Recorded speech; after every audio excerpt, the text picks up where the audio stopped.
Cher journal. Cher journal. Cher journal. Cher journal. Cher journal. Cher journal. Cher journal. Cher journal. Cher journal. Cher journal. Cher journal.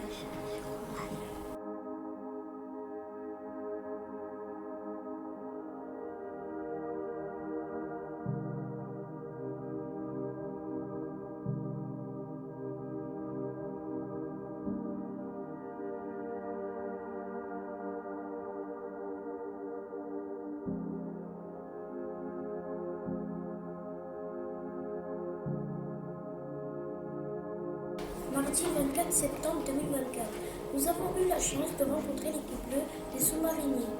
C'était impressionnant et nous avons appris beaucoup de choses sur leur activité sous l'eau. Ils nous ont raconté comment ils vivent et travaillent dans les sous-marins. Ils nous ont offert un exemplaire du logo La Métisse que nous avons accroché en classe.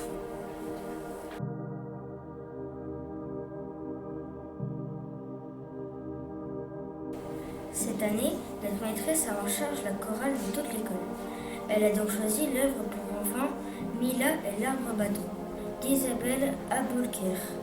L'histoire s'inspire d'un conte traditionnel chinois. Mila est très attachée à son grand-père.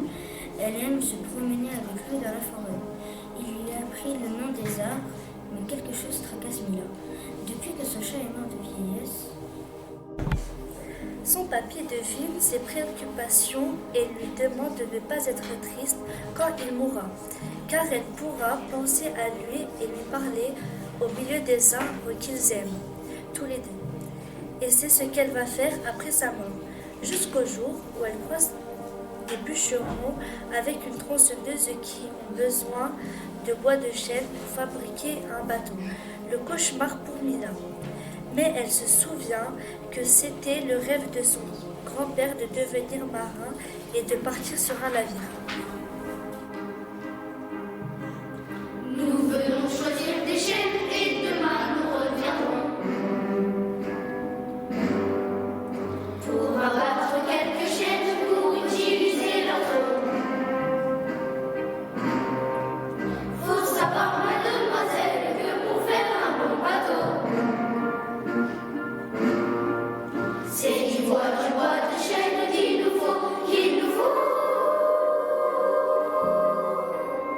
On sait que les demoiselles ont tout un cœur d'artichaut. Nous, on n'a pas de problème, nous, on fait notre boulot. Faut savoir, mademoiselle, que pour faire un bon bateau, c'est du bois de chêne qu'il nous faut, qu'il nous faut. C'est du bois de chêne qu'il nous faut, qu'il nous faut.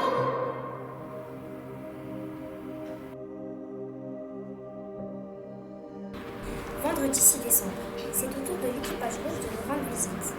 Nous avons préparé des questions et organisé des tours de table. Nous pouvions être proches d'eux et leur poser toutes les questions qui nous passaient par la tête.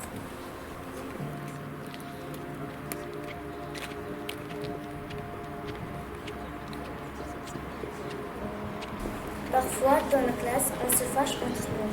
Nous avons donc demandé au capitaine ce qu'était pour lui un équipage.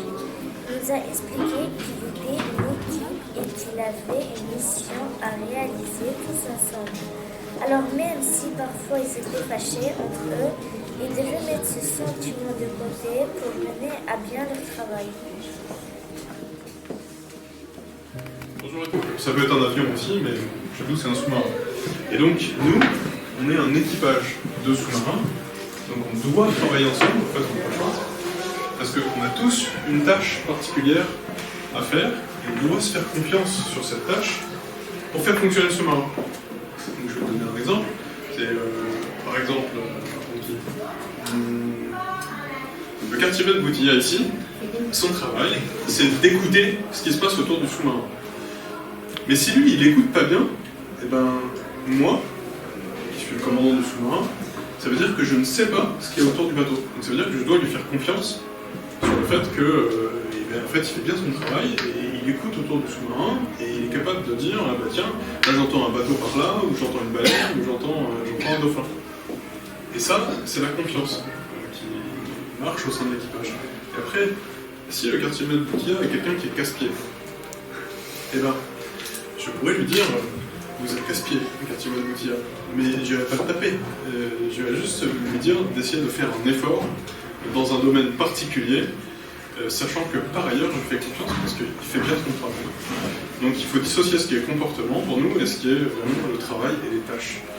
Et ça, c'est essentiel pour qu'un sous-marin, enfin, l'équipage de sous-marin fonctionne bien. Donc si vous devez retenir quelque chose de ça, c'est au moins de faire la part des choses entre ce qui est votre travail et ce qui du coup va donner confiance aux autres, et ce qui est votre comportement sur lequel vous pouvez agir un petit peu pour faire plaisir, pas faire plaisir, et quand vous savez que vous agacez quelqu'un, faites attention de ne pas l'agacer.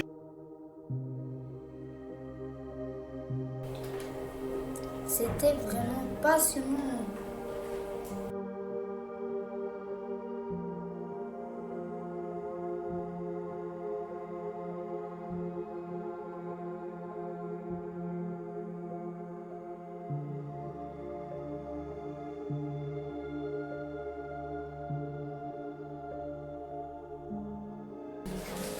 Aujourd'hui, nous avons reçu un superbe courrier du capitaine de frégate Arnaud Voiry, commandant de l'équipage bleu.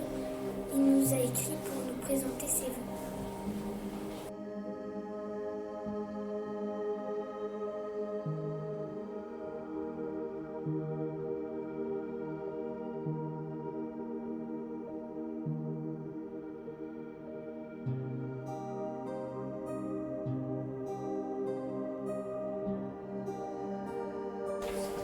Madame, chers enfants, j'ai été ravie de vous rencontrer fin septembre dans votre classe. Toutes vos questions et votre jeunesse ont réjoui les marins présents.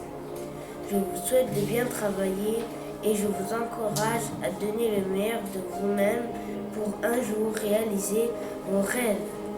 Bien à vous, le capitaine de frégate Arnaud Voiry.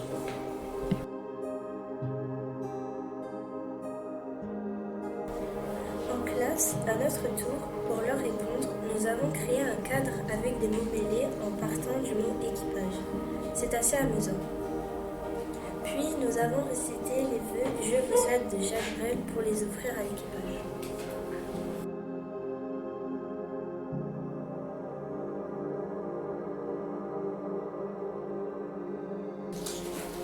Vendredi 31 janvier. Aujourd'hui, nous sommes allés dans la forêt pour rencontrer des chiens.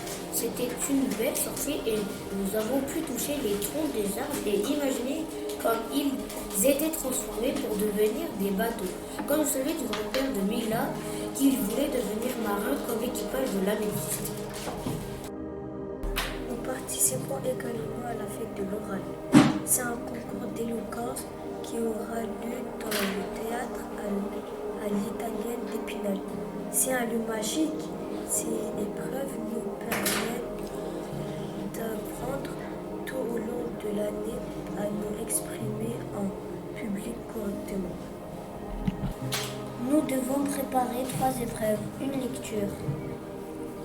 Nous avons choisi des extraits de description du sous-marin le Nautilus, du capitaine Nemo dans 20 milieux sous les mers de Jules Verne. Un débat. Nous serons des sous-mariniers du Nautilus et de l'Améthyste qui se réunissent pour savoir lequel des 2 sous-marins est le meilleur. Un reportage. Nous serons des journalistes qui intervieweront des sous-mariniers en direct de l'Améthyste à Toulon. Nous ferons de notre mieux pour présenter notre travail. Nous jouerons bien évidemment tous les rôles et nous avons écrit tous les textes.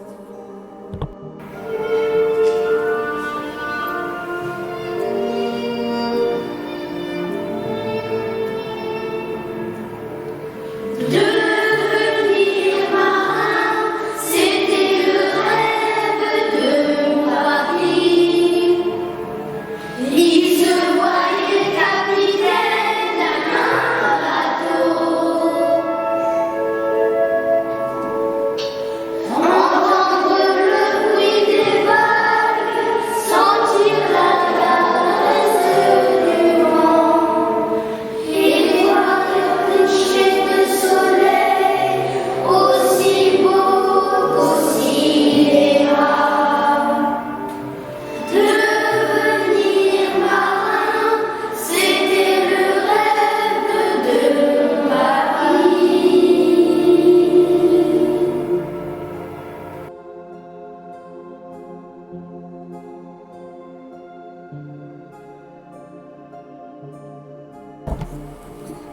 possède des rêves à n'en plus finir et une envie furieuse d'en réaliser quelques-uns. Je vous souhaite d'aimer ce qu'il faut aimer. Et d'oublier ce qu'il faut oublier. Je vous souhaite des passions. Je vous souhaite des silences. Je vous souhaite des chants d'oiseaux au réveil et des rires d'enfants. Je vous souhaite de respecter les différents des autres parce que le mérite et la valeur de chacun sont souvent à découvrir. Je vous souhaite de résister à l'enlissement, À l'indifférence aux vertus négatives de notre époque. Je vous souhaite enfin de ne jamais renoncer à la recherche, à l'aventure, à la vie, à l'amour, car la vie est une magnifique aventure et nul de raisonnable ne doit y renoncer sans livrer une rude bataille. Je vous souhaite surtout d'être vous fiers de l'être et heureux, car le bonheur est notre destin véritable. Jacques Brel. Vœux prononcés sur Europe 1. Le 1er janvier 1968.